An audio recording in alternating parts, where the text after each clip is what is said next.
La semana en RCR. Actualidad, entrevistas, comentarios del acontecer nacional e internacional en la semana en RCR.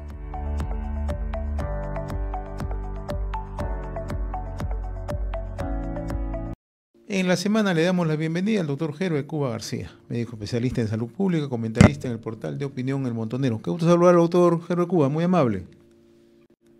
Muy buenos días y un saludo a través suyo a todos los peruanos. Antes de comentar su artículo que está relacionado al tema de salud pública, puntos de entrada al país y riesgo sanitario, como siempre, como es habitual, echemos una mirada a los temas más saltantes, los temas más resaltantes en el ámbito político, económico y social. Mire, esta semana ha sido aquellas semanas que se espera que sean de rutina en el tema político. Ya no ha habido aquí esos sobresaltos que eran antisistema, que había que de una vez pedir nuevas elecciones, etcétera. Al contrario, esta semana lo que ha ocurrido es que ya los partidos políticos están haciendo sus nuevos jales, están aglutinando las fuerzas para la futura contienda electoral. En ese sentido, creo que esta es una semana considerada normal. Ahora, lo que quisiéramos expresar también que han habido los preparativos para el viaje de la presidenta para China, y en ese sentido ha sido la curiosidad de la prensa en saber qué es lo que lleva bajo el brazo, qué proyectos pedirá que se financien o qué nuevos acuerdos se firmarán en ese viaje al extranjero. Sí. Ahora, ahí estriba el tema, doctor, ¿no? Porque naturalmente este viaje no es un viaje propiamente de visita, de turismo, sino tiene otra connotación, creemos nosotros, ¿no? Y es una oportunidad previa a lo que podría significar la visita del presidente de China al Perú con motivo de la cumbre de la PEC. Entonces, creemos que Cancillería, el propio gobierno deben estar trabajando en la posibilidad de algún anuncio de importancia. Sí, creo que eso es un tema importante.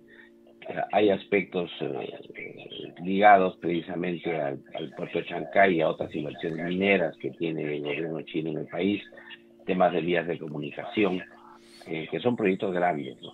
Yo creo que la cartera que tranquilamente podría negociarse con China ascenderían a más de 10.000 millones de dólares. Y esto hace que esta visita tenga de la mayor trascendencia para el país.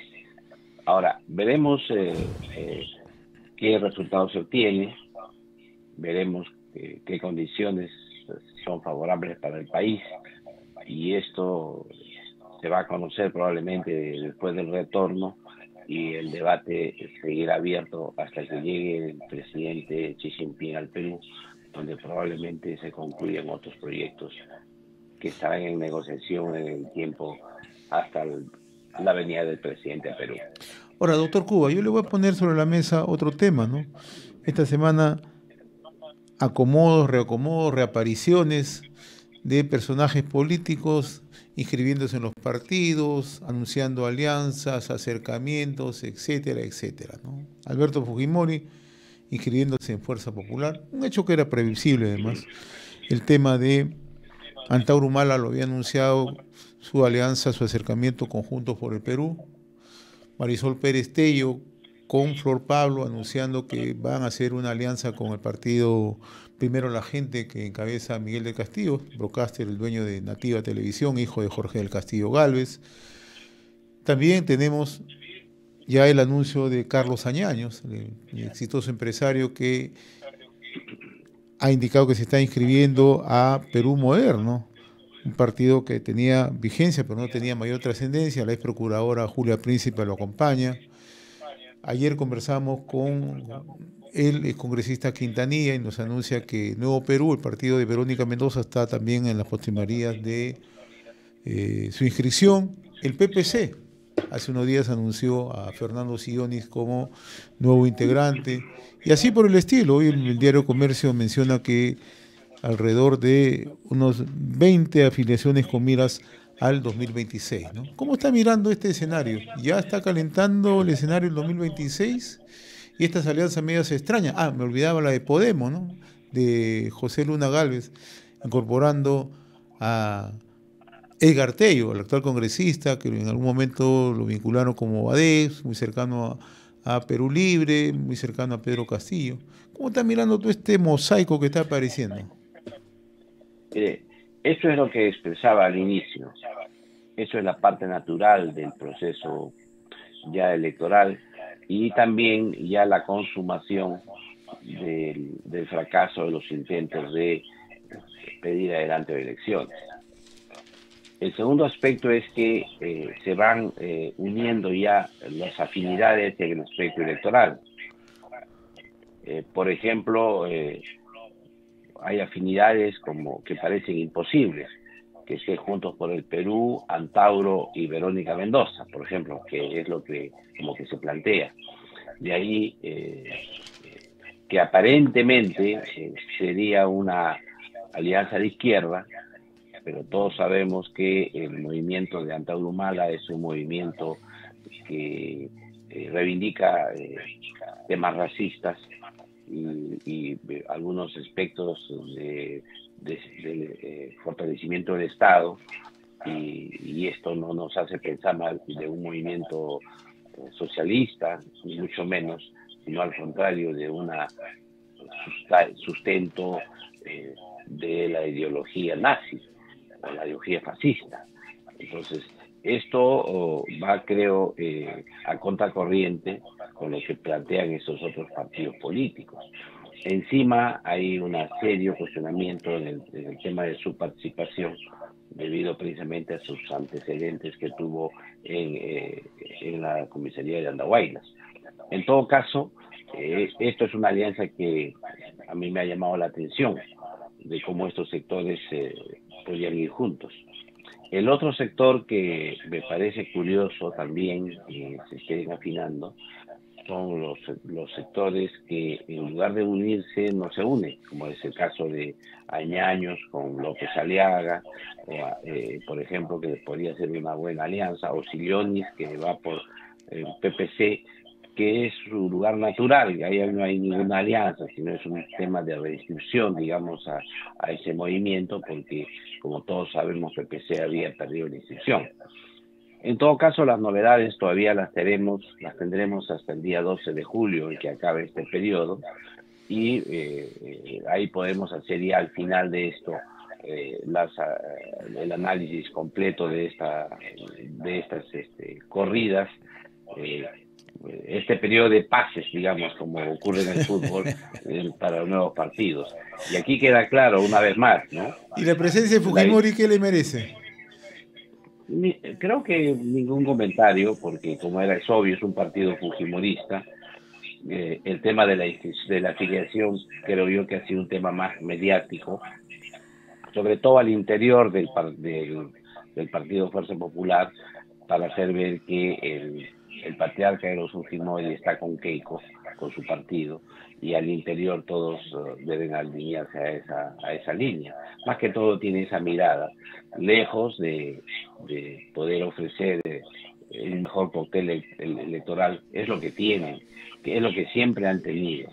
Lo que pasa es que la ley electoral le ha impedido siempre candidatear al expresidente Fujimori.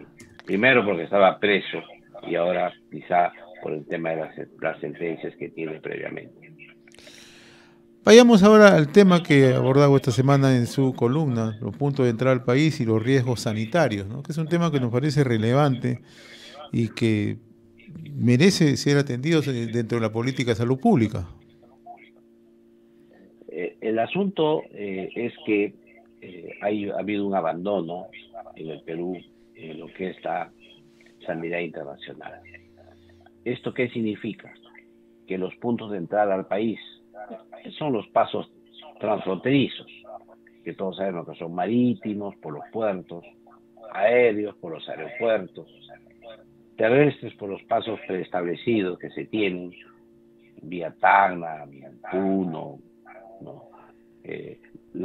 por ríos, en el caso, por ejemplo, de la selva, en el caso de la zona de Iquitos, y también tenemos en el caso del norte, en el caso de Tumbes, Cajamarca, etcétera. Todos estos puertos tienen que estar debidamente custodiados, como es natural, pero más importante de todo esto, creo, debe ser barreras para contener el ingreso de enfermedades al país, o también que del Perú salgan enfermedades al extranjero. Evitar esa transmisión de las enfermedades es una tarea de seguridad nacional para nuestro país. Y esto estaba abandonado. Y recuerden ustedes lo que ocurrió en la pandemia COVID-19, cuando el ex ministro o el expresidente Vizcarra, digamos, y el ministro Zamora colocaron unas carpas en frente al aeropuerto para intentar que con carpas podían contener el ingreso del virus al Perú. Hicieron lo propio con algunas actividades en algunas fronteras, y cuando se dieron cuenta y el virus había entrado hace rato, nunca contuvimos el virus en la frontera, nunca encontramos un caso que entrase por la frontera, lo encontramos en el país y adentro. Y entonces estos temas son relevantes, que el Perú tenga que a exigencias de los países extranjeros, porque esto tampoco es un tema que lo hace el Perú de propia iniciativa. Es la Organización Mundial de la Salud que en el año 2005 aprobó el Reglamento Sanitario Internacional, que entró en vigencia el año 2007, y el Perú tuvo que obligatoriamente poner ahí un enlace de Perú con la Organización Mundial de la Salud. Tuvo que nominar algunos puertos que deberían entrar, pero esto quedó ahí en el proceso de la llamada reforma de la salud en el país, donde se cambió toda la estructura organizacional del Ministerio de Salud. Bueno, esta sanidad internacional, el Ministerio de Salud desapareció por completo. Solamente quedó una dirección de sanidad internacional en el Callao, porque es natural, Callao tiene el puerto y tiene el aeropuerto, y esto hacía que podría tener una actividad mayor, pero cuando uno quiere aislar a algún enfermo que viene del extranjero, tiene que hacer uso del Hospital Carrión, inclusive del servicio de tuberculosis. Ahí en un sector le dan un aislamiento. ¿Por qué? Porque no existe pues un sistema de sanidad internacional adecuadamente establecido, precisamente como mandan los requisitos que tiene la Organización Mundial de la Salud y sobre todo el comercio internacional. El Perú es un país que se ha abierto hacia el exterior, somos una economía abierta, y esperamos que esto continúe de esa manera y que se atraigan mayores inversiones, mayor comercio, mayor turismo, mayor flujo de mercancías, mayor flujo de personas. Entonces necesitamos tener una muy buena sanidad internacional. Y en ese sentido ha habido algunos hitos últimos que ha ocurrido. El año pasado, en noviembre, se emitió una ley para fortalecer la función rectora del Ministerio de Salud y del CDC Perú, que le encargan esta función. A partir de ahí se han dado una serie de resoluciones que se ha ido instaurando ya el proceso. Y la novedad, por ejemplo, está en que este buque nuevo chino que vino al puerto de Chancay ya pudo ser supervisado por las áreas técnicas del Ministerio de Salud con el gobierno regional de Lima, provincias, y han podido supervisar este barco, emitirle su certificación sanitaria, y de tal manera que ha llegado al puerto con adecuadas condiciones, como debería ser, como debería ocurrir con todas las naves que llegan al país, con todos los aviones que llegan al país y con todos los ciudadanos que ingresan a nuestro país, de tal manera que tengamos una muy buena barrera de contención ante estas epidemias o brotes. Doctor, que pueden ocurrir. ¿y esto permite emitir certificaciones?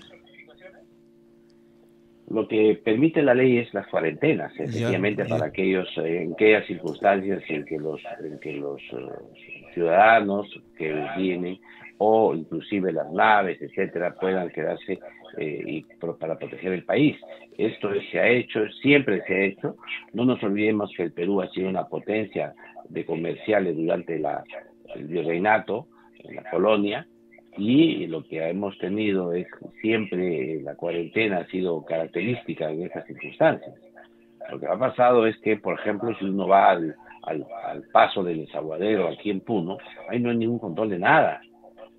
El informe que ha hecho el CDC Perú en el año 2022 sobre este paso transfronterizo señala que el Perú tiene incapacidad para hacer esta vigilancia.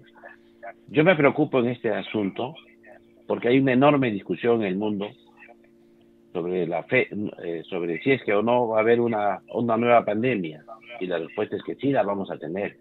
El problema es cuándo. Esto es como el tema de los terremotos. No es un tema de que no va a haber un terremoto en Lima, va a haber un terremoto. El tema es que no sabemos cuándo. Y así ocurre con este tema de las epidemias, de las enfermedades, que lo que hemos pasado este año debería servirnos como lección para que el Perú tenga un muy buen mecanismo internacional para resolver y evitar las epidemias y los brotes con enfermedades que deben ser obligatoria de transmisión a la Organización Mundial de la Salud. Doctor Heber Cuba, como siempre, muy reconocido por esa comunicación cada semana a través de la semana en RCR, Red de Comunicación Regional. Ha sido un gusto conversar con usted, muy amable. Un abrazo una vez más. Hemos presentado La Semana en RCR.